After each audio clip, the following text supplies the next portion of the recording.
would you do if you were in charge of booking to make Solo a credible threat? That's the thing. I don't know. So I'm gonna ask you, what would you do to make Solo credible? Because I don't know at this point. I would have him first really examine where he's falling short at, and it's not his in-ring work.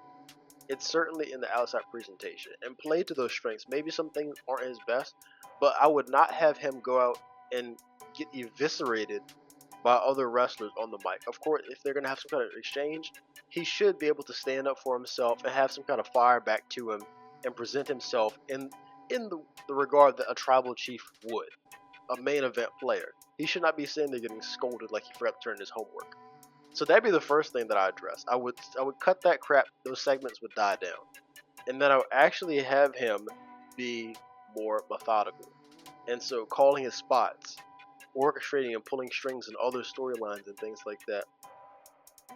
Pretty much laying out a web and making Roman have to work towards getting to him and not just get it. So it makes it compelling. It's like, how will Roman overcome this obstacle? I think that would make it a lot more rewarding and give people a lot more satisfaction when he does eventually get his kicked. That being said, it is August. WrestleMania is in April. Got time. So it's a lot of time, but it's also a lot of time. That's a good and a bad thing, you know? Yeah.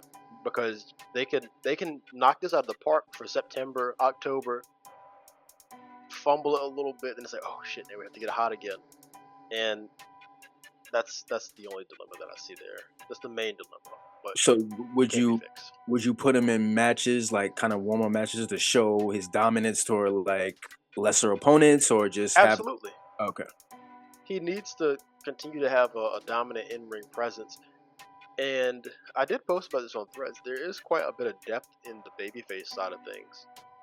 If you've been keeping up with the roster, alliance, or allegiance. So I would think, who would you have Solo feud against as I guess an intermediary feud leading up to that? You can't have him fight Cody. Can't have him fight Roman.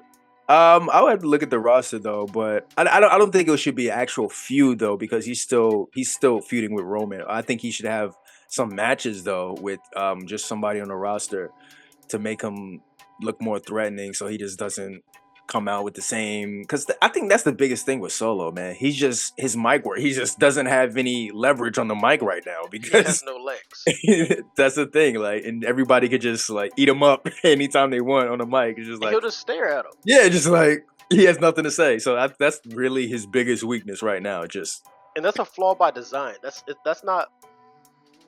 That's because of how they're choosing to present them. Because the promos are scripted. If they tell you not to speak back or something like that, that's what you do.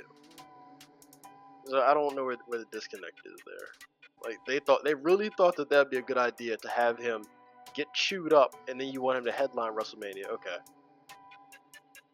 you got him chewed up on the mic, and then you got him beat up and dispatched with two of his henchmen by one man. That's how you build a main eventer, Josh. Rather easy too, but I mean, hey.